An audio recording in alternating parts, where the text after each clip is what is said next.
5. Disturbing true gas station horror stories. The first story was shared by someone who worked overnight shifts at a gas station just off a rural highway.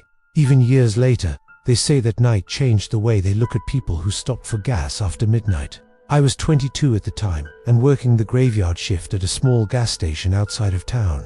It was one of those places surrounded by nothing but trees and long stretches of dark road. We stayed open 24 hours, but after midnight, business slowed to almost nothing. Some nights, hours would pass without a single customer. That night felt different from the start. The air was heavy, and the parking lot lights flickered more than usual. Around 12:30, an old sedan pulled into the lot. It parked crookedly near the far pump, engine still running. I watched through the window, waiting for the driver to get out, but no one did. After a minute or two, the driver's side door opened. A man stepped out slowly and stood beside his car, just staring at the building. He didn't move toward the pumps or the door. He just stood there, hands in his pockets, watching me through the glass. I tried to ignore him, telling myself he was probably deciding whether or not to come in. Several minutes passed. He still hadn't moved. Finally, he walked inside. Up close, something felt off. He smiled, but it didn't reach his eyes. He asked for a pack of cigarettes, then lingered at the counter, looking around like he was memorizing the place. When I told him the total, he paid in cash, counting each bill slowly, never breaking eye contact. Before leaving, he asked if I worked alone. I lied and said my co-worker was in the back. His smile faded slightly, and he nodded before walking out. I watched as he got back into his car, but instead of driving away, he pulled around to the side of the building, out of view of the front windows. A few minutes later, the back door alarm went off. I froze. The back door was never used at night. I grabbed the phone and locked myself in the office. Through the security monitor, I saw the man trying the door, pulling on it hard. When it didn't open, he stood there for a moment, staring straight up at the camera. Then he left. The police arrived later and searched the area but didn't find him. I quit that job not long after. The second story comes from someone who stopped at a gas station during a long overnight drive and realized too late that they weren't as alone as they thought. I was driving cross-country to visit family and decided to push through the night to avoid traffic. Around 1 in the morning, I stopped at a gas station in the middle of nowhere, the kind of place with only 2 pumps and a single building lit by buzzing fluorescent lights. There were no other cars in the lot. I pulled up to a pump and stepped out, immediately feeling uneasy. The silence was overwhelming. No highway noise, no insects, just my footsteps on the concrete. As I was filling my tank, I noticed movement near the building. A man was standing just inside the doorway, partially hidden by the shadows. He wasn't wearing a uniform. He just stood there, watching me. I tried to tell myself he was another customer, but something felt wrong. When I finished pumping gas, I glanced back toward the door. He hadn't moved. I got into my car and locked the doors. Before I could drive away, the man stepped outside and started walking toward me. He didn't wave or gesture.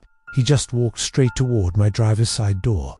I backed out quickly, tires screeching as I sped off. As I pulled onto the road, I looked in the rearview mirror. The man was standing at the edge of the lot, watching my car disappear into the darkness. The next morning, I looked up the gas station online. It had been permanently closed for months. The third story was shared by someone who worked late nights and frequently stopped at the same gas station on their way home. I used to stop at this gas station almost every night after work. It was close to my apartment and usually quiet. One night, I pulled in around 2 in the morning. There was one other car in the lot, parked near the side of the building.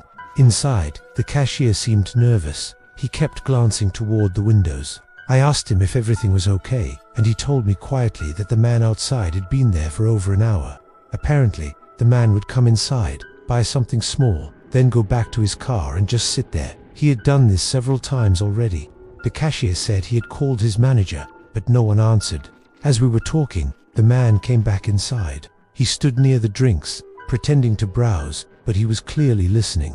His eyes kept flicking toward us. I paid quickly and left. As I walked to my car, I noticed the man had repositioned his vehicle, blocking the exit. I got in and locked my doors, my heart pounding. The man got out of his car and started walking toward me. Before he reached me, another car pulled into the lot. He stopped, turned around, and went back to his car. I waited until the other customer left, then drove straight home. I never went back to that gas station. The fourth story was sent in by someone who experienced something far more subtle, but no less disturbing. I was driving home late one night when I realized I was almost out of gas. The nearest station was a small one on a back road I rarely used. It was close to midnight when I pulled in. There was a single employee inside, sitting behind the counter. I started pumping gas, trying to shake the uneasy feeling creeping up my spine. That's when I noticed a van parked near the dumpsters behind the building. The van was running, but no one was inside, or at least, no one that I could see. As I finished pumping gas, the side door of the van slid open slightly. I froze, watching a hand appeared, resting on the edge of the door, fingers curling slowly. I got into my car and locked the doors. The van door slid shut again. I waited, unsure what to do. After a minute, the van pulled out of its spot and drove past me, slowly. As it passed, I saw someone sitting in the back, staring straight at me through the darkened window. I waited until the van disappeared before leaving. I reported it to the police the next day, but nothing ever came of it. The final story comes from someone whose encounter at a gas station still haunts them years later. I stopped at a gas station late one night after visiting a friend. It was around 3 in the morning, and I was exhausted. There were 2 other cars in the lot, both empty. Inside, the cashier barely looked up when I walked in. I grabbed a drink and stood in line. That's when I heard footsteps behind me. A man stood far too close enough that I could feel his breath on my neck. I stepped forward, but he matched my movement. When I turned around, he smiled and asked if I lived nearby. I didn't answer. I paid and left quickly. As I walked to my car, I noticed he was following me. I got in and locked the doors, hands shaking. He stood outside my car, staring at me through the window. Then he tapped on the glass and smiled again. I drove away as fast as I could. When I got home, I realized something was wrong. My trunk was open.